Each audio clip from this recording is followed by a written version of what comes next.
Noskatieties video, kurā redzams karalis Čārls I. Birmingemā.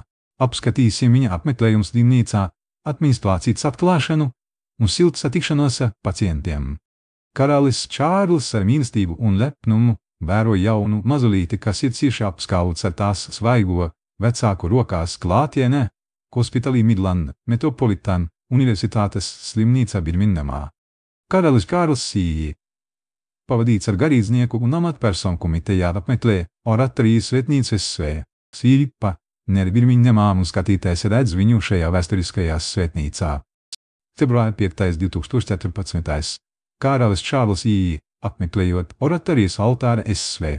Filipa Neri Birmingemā pievēršas tam ar dziļu cieņu un pārdomu. Apkārtējā atmosfērā pieklājībā apmeklējot oratoriju SV. Filipa Neri Birmingemā karalis rūpīgi aplūko grāmatu ar sirds patiesumu un cieņu, dodoties pie apmeklētāja.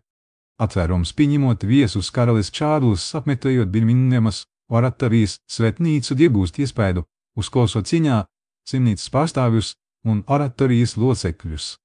Karalis par siltu smaidu un pieķerusies roku piezvēro uzmanību pacienta acīs, nūju atbalsta rokās, kad iestājas slimnīcas telpa, iegūstot mierinošu atmosfēru. Jāņa karalis, apveltīts sirsnīgu vārdu, iesaistās dzīvīgā sarunā ar pacientu un slimnīcas personālu, kas iegūst viņa vērību un mierinājumu. Ar lepnumu un godu karalis atklāja atmiņas plācīti Midland Metropolitan Universitāte Hospital, kas ir apliecinājums jaunā veselības aprūpes iestādes atklāšanas brīdi.